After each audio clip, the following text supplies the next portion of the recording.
ಸಮಾಜದಿಂದ ನಾವು ಅವಮಾನನೆ ಅಂತ ಅಂದ್ಬಿಟ್ಟು ನಾವು ಜನವಾದಿ ಮಹಿಳಾ ಸಂಘಟನೆಯಿಂದ ಖಂಡಿಸ್ತೀವಿ. ಆಗ ಈ ದೇಶದ ಒಂದು ಕಾನೂನು ಈಗಾಗಲೇ ದೇಶದಲ್ಲಿ ಹಲವಾರು ಸಂದರ್ಭಗಳಲ್ಲಿ ಕೋಮು ಸೌಹಾರ್ದತೆನ ಕನ್ನಡ ಅಂತ ಪ್ರತಿಯೊಂದು ವಿಚಾರ ಅಂತ ಇರುವಂತ ಸಂದರ್ಭದಲ್ಲಿ ಯಾಕೆ ಕಾಶ್ಮೀರದಲ್ಲಿ ಎಚ್ಚರ ವಹಿಸಲಿಲ್ಲ ಅನ್ನೋಬೇಕಾಗುತ್ತೆ. ಅದಕ್ಕೆ ನಾವು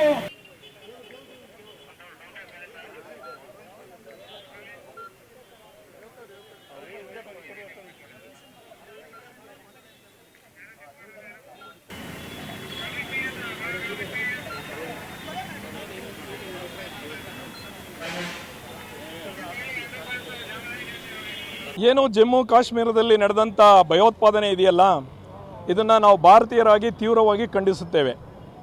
ಹಿಂದೆ ಸೈನ್ಯದ ಮೇಲೆ, ಸರ್ಕಾರಿ ಕಚೇರಿಗಳ ಮೇಲೆ ಭಯೋತ್ಪಾದನೆ ನಡೀತಾ ಇತ್ತು. ಈಗ ನಡೆದಿರೋ ಅಂಥದ್ದು ಏನಿದೆ, ಅಥವಾ ಹೈಜಾಕ್ ಮಾಡ್ತಾಯಿದ್ರು, ಯಾರನ್ನಾದರೂ ಒತ್ತೆಯಾಳುಗಳಾಗಿ ಮಾಡೋ ಅಂಥ ಸಂದರ್ಭಗಳಿದ್ದು. ಮೊನ್ನೆ ನಡೆದಿರೋದು ಅಮಾಯಕ ಜೀವಿಗಳನ್ನ ಬಲಿ ತಗೊಂಡಿರೋ ಅಂಥದ್ದು. ಕಾಶ್ಮೀರ ಇತ್ತೀಚೆಗೆ ಚೆಲುವನ್ನು ಹೊರಹೊಮ್ತಾ ಇತ್ತು. ಟೂರಿಸಂ ಬೆಳೆದು ಸಾಕಷ್ಟು ಅಭಿವೃದ್ಧಿನ ಬಯಸಿತ್ತು. ಹೆಚ್ಚು ವರ್ಷ ಏನು ಭಯೋತ್ಪಾದನೆಯಲ್ಲಿ ನಲುಗಿದ್ದಂಥ ಕಾಶ್ಮೀರ ತನ್ನ ಇಂದಿನ ಒಂದು ಸೌಹಾರ್ದತೆಯ ರಾಜ್ಯವಾಗಿ ಬೆಳೆಯುವಂಥ ಸಂದರ್ಭದಲ್ಲಿ ಭಯೋತ್ಪಾದನೆ ನಡೆದಿದೆ. ಇದೇ ಸಂದರ್ಭದಲ್ಲಿ ಅಮೇರಿಕ ಆಮದು ಎಲ್ಲ ರಾಷ್ಟ್ರಗಳ ಮೇಲೆ ಆಮದು ಸುಂಕ ಹೆಚ್ಚಿರುವಂಥ ಸಂದರ್ಭ. ಅದೇ ರೀತಿ ಅಮೇರಿಕಾದ ಉಪಾಧ್ಯಕ್ಷ ಭಾರತದಲ್ಲಿ ಬಂದು ವ್ಯಾವಹಾರಿಕ ಮಾತುಗಳನ್ನ ಆಡೋ ಅಂಥ ಸಂದರ್ಭದಲ್ಲಿ ಭಯೋತ್ಪಾದನೆ ನಡೆದಿರೋ ಅಂಥದ್ದು. ಈ ಭಯೋತ್ಪಾದನೆಯ ಮೂಲ ಬೇರನ್ನು ಕಂಡುಹಿಡಿದಲೇನೆ ಕೇವಲ ಭಾವನಾತ್ಮಕವಾಗಿ ಭಾರತದಲ್ಲಿ ಭಿನ್ನಾಭಿಪ್ರಾಯ ತರಲಿಕ್ಕೆ ಹೋಗ್ತಾ ಇದೆ. ಅವರು ಬಿಸ್ಮಿಲ್ಲಾ ಅಂದರು. ಬಿಸ್ಮಿಲ್ಲಾ ಅಂದರೆ ಏನು ತಪ್ಪದು?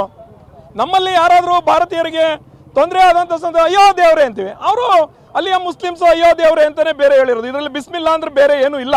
ಅದರಲ್ಲೇನೋ ಈ RSS ಮತ್ತು ಮಾಧ್ಯಮಗಳಿದಾವಲ್ಲ, ಇವು ಕಾರ್ಯಾಂಗ, ನ್ಯಾಯಾಂಗ, ಶಾಸಕಾಂಗದ ಸಂಪೂರ್ಣ ಜವಾಬ್ದಾರಿ ತಗೊಂಡು ದೇಶದಲ್ಲಿ ತೀರ್ಮಾನ ಕೊಡೋ ಅಂಥದ್ದನ್ನ ಮೊದಲು ನಿಲ್ಲಿಸಬೇಕಾಗಿದೆ. ಯಾಕೆ ಅಂತಂದರೆ ಮೋದಿಯ ಪ್ರಭಾವ ಒಂದೇ ಈ ದೇಶನ ಉದ್ಧಾರ ಮಾಡಲಿಕ್ಕಾಗಲ್ಲ. ಹಲವಾರು ಸಮಸ್ಯೆಗಳಿಗೆ ಅದು ಜನರೇ ಐಕ್ಯತೆನೇ ಒಂದು ಮುಖ್ಯವಾಗುತ್ತೆ. ಭಯೋತ್ಪಾದನೆ ಅನ್ನೋದು ಕೇವಲ ಬೆರಳೆಣಿಕೆ ವ್ಯಕ್ತಿಗಳಿಂದ ಆಗೋ ಅಂಥದ್ದಲ್ಲ, ಇದು ಅಂತಾರಾಷ್ಟ್ರೀಯವಾಗಿ ಸಂಬಂಧಗಳಿರೋ ಅಂಥದ್ದು. ಬೇರೆ ಬೇರೆ ಕಡೆನೂ ಭಯೋತ್ಪಾದನೆ ನಡೆದಿದೆ, ಕೇವಲ ನಮ್ಮ ದೇಶದಲ್ಲಿ ಅಷ್ಟೇ ಅಲ್ಲ. ಆದರೆ ಏಕಾಏಕಿ ನಡೆಯುವಾಗ ಗುಪ್ತಚರ ಇಲಾಖೆ ಏನು ಮಾಡ್ತಾ ಇತ್ತು? ಹಿಂದೆ ಅಮೆರಿಕದ ಅಧ್ಯಕ್ಷ ಈ ಭಾರತಕ್ಕೆ ಭೇಟಿ ನೀಡಿದಾಗ ಗುಜರಾತ್ನಲ್ಲಿ ಕೊಳಗೇರಿನೇ ಮುಚ್ಚಂಥದ್ದು, ಅಲ್ಲಿಯ ರಕ್ಷಣೆ ಅವ್ರನ್ನ ತಂದಂಥದ್ದು. ಇಡೀ ಯಾವ ರೀತಿ ಇತ್ತು ಅಂತಂದರೆ ಐರನ್ ಕರ್ಟನ್ ರೀತಿಯಲ್ಲಿ ರಕ್ಷಣೆ ಕೊಟ್ಟಂಥದ್ದು. ಈ ಸಾರಿ ಯಾಕೆ ಅದು ಮಾಡಲಿಲ್ಲ ಅಂದರೆ ಇದರಲ್ಲಿ ಏನೋ ಬೇರೆ ವಿಚಾರ ಇದೆ. ಆ ವಿಚಾರನ ಮುಚ್ಚಿಡೋ ಅಂಥ ಸಂದರ್ಭ ಬೇಕಿಲ್ಲ. ಇವತ್ತು ನಮಗೆ ಬೇಕಾಗಿರೋ ಅಂಥದ್ದು ಏನು ಅಂತಂದರೆ ಅಲ್ಲಿಯ ಹಿಂದೂ ಮುಸ್ಲಿಂಗಳು ಐಕ್ಯವಾಗಿ ಭಯೋತ್ಪಾದಕರ ವಿರುದ್ಧ ತಿರುಗಿ ಬಿದ್ದಿರೋದಕ್ಕೆ ಅಲ್ಲಿ ಸಾವು ನೋವುಗಳು ಆಗಿದೆ. ಆದರೆ ಸಡನ್ ಆಗಿರೋ ಅಂಥ ಸಂದರ್ಭದಲ್ಲಿ ಪ್ರತಿಕ್ರಿಯೆ ಸ್ವಲ್ಪ ಸಣ್ಣದಾಗಿದೆ ಅಂತ ಅನ್ನಿಸುತ್ತೆ.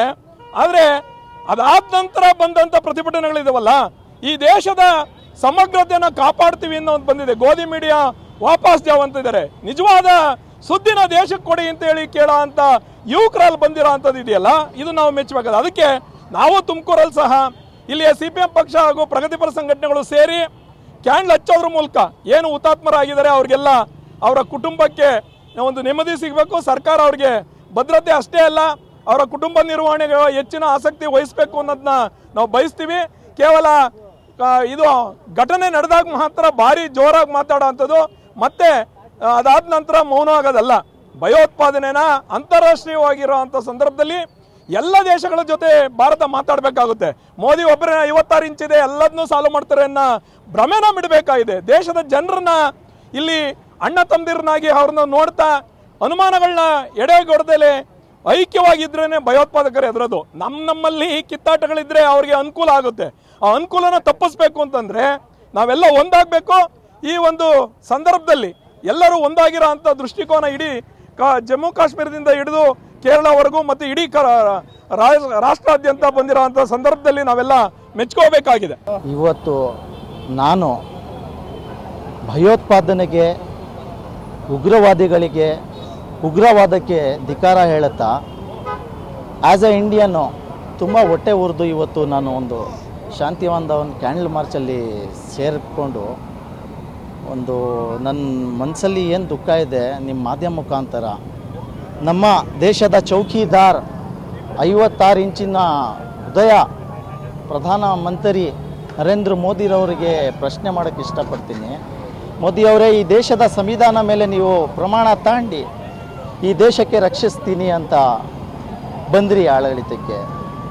ನಿಮ್ಮ ಅಮಿತ್ ಶಾ ಅವರು ಹೋಮ್ ಮಿನಿಸ್ಟರ್ ಆದರು. ಈ ಏನು ಜಮ್ಮು ಕಾಶ್ಮೀರಲ್ಲಿ ಇನ್ಸಿಡೆನ್ಸ್ ನಡೆದಿದೆ ಅದು ನೋಡ್ತಾ ಇದ್ರೆ ನಮಗೆ ಕಣ್ಣೀರು ಬರ್ತಾ ಇದೆ. ನೋಡಿ, ನಮ್ಮ ದೇಶದ ಪ್ರಜೆ ಕರ್ನಾಟಕದವರು ಇದ್ದಾರೆ, ಬೇರೆ ಬೇರೆ ರಾಜ್ಯಗಳಿಂದ ಬಂದಿದ್ದಾರೆ. ಒಂದು ಹೊಸ ಫ್ಯಾಮಿಲಿ ಮದುವೆ ಆಗಿ ಗಂಡ ಹೆಂಡತಿ ಒಳ್ಳೆ ಕ್ಷಣಗಳು ಶೇರ್ ಮಾಡೋಕ್ಕೋಸ್ಕರ ಜಮ್ಮು ಕಾಶ್ಮೀರಿಗೆ ಒಳ್ಳೆ ಪ್ಲೇಸ್ ಅಂತ ಹೋಗಿದ್ದಾರೆ. ಆ ಹೆಂಡತಿ ಮೇಲೆ ಏನಾಗಿರ್ಬೋದು, ಆ ಹೆಂಡತಿ ಕಣ್ಮುಂದೆ ಗಂಡನಿಗೆ ಗುಂಡಿಗೆ ಕುಡಿತಾರಂದರೆ ಈ ಗೋಧಿ ಮೀಡಿಯಾ, ಬೂಟ್ ನೆಕ್ಕೋ ಮೀಡಿಯಾ ಅದಕ್ಕೆ ಎಂಥ ಬಣ್ಣ ಕಟ್ಟೆ ಕೊಟ್ಟಿದೆ ಅಂದರೆ, ಹೆಸ್ರು ಕೇಳಿ ಗುಂಡು ಹೊಡೆದ್ರು, ಪ್ಯಾಂಟ್ ಬಿಚ್ಚಿ ಗುಂಡು ಹೊಡೆದ್ರು. ಏನ್ರಿ ಇಲ್ಲಿ ಏನು ನಡೀತಾ ಇದೆ? ಅವರ ಎಂತಿಯ ಹೇಳಿಕೆ ಕೊಟ್ಟಿರ್ತಾರೆ ಅದ್ರ ಇಲ್ಲ, ಅದು ಪೂರ್ತಿ ನೀವು ಮಾಧ್ಯಮದವರು ಅದು ನೀವು ತನಿಖೆ ಮಾಡಿಸ್ಬೇಕು. ಸುಮ್ಮನೆ ಬಣ್ಣ ಕಟ್ಟಕ್ಕೆ, ಈ ದೇಶದಲ್ಲಿ ರಾಜಕೀಯ ಮಾಡೋಕ್ಕೆ ಈ ಪಿತೂರಿ ನಡೆದಿದೆ ಅಂತ ನಾನು ಅನಿಸ್ತೀನಿ. ಯಾಕಂದರೆ ನಾವು ಈ ದೇಶದಲ್ಲಿ ಹಿಂದೂ ಮುಸಲ್ಮಾನರು ಎಷ್ಟು ಚೆನ್ನಾಗಿದ್ದಿದ್ವಿ ಎಲ್ಲರಿಗೂ ಗೊತ್ತು. ಈ ದೇಶ ಹಿಂದೂ ಮುಸಲ್ಮಾನರ ದೇಶ, ಕ್ರಿಸ್ತ ಸರ್ದಾರ್ಗಳ ದೇಶ ಇದು. ಈ ದೇಶ ಅನೇಕತೆಯಲ್ಲಿ ಏಕತೆ ಕಂಡಿರೋ ದೇಶ ಅಂದರೆ ಭಾರತ. ಇಲ್ಲಿ ತುಂಬ ಕೆಟ್ಟದ್ದು ನಡೀತಾ ಇದೆ. ಪ್ರಧಾನಮಂತ್ರಿಯವರೇ, ನೀವು ಪ್ರಮಾಣ ತಾಂಡಾದ್ಮೇಲೆ ಇದ್ರ ಮೇಲೆ ಸೂಕ್ಷ್ಮ ಕ್ರಮ ತಾಂಡಿಲ್ಲ ಅಂದರೆ ಮುಂದಿನ ದಿನಗಳಲ್ಲಿ ನಾವು ತುಮಕೂರಲ್ಲಿ ಆ ಭಯೋತ್ಪಾದಕಗಳಿಗೆ 24 ಗಂಟೆಯಲ್ಲಿ ಹಿಡಿದು ಅವ್ರಿಗೆ ನೇಣಾಕಿ ಅವ್ರಿಗೆ ಗುಂಡಾಕಿ ಸಾಯಿಸಿಲ್ಲ ಅಂದರೆ ಮುಂದಿನ ದಿನಗಳಲ್ಲಿ ನಾವು ತುಮಕೂರು ಪ್ರಜೆಗಳು ಎಲ್ಲ ಸೇರಿ ಉಗ್ರ ಹೋರಾಟ ಮಾಡ್ತೇವೆ ಅಂತ ನಿಮಗೆ ಇವತ್ತು ಈ ಮಾಧ್ಯಮ ಮುಖಾಂತರ ನಾವು ತಿಳಿಸುತ್ತೇವೆ.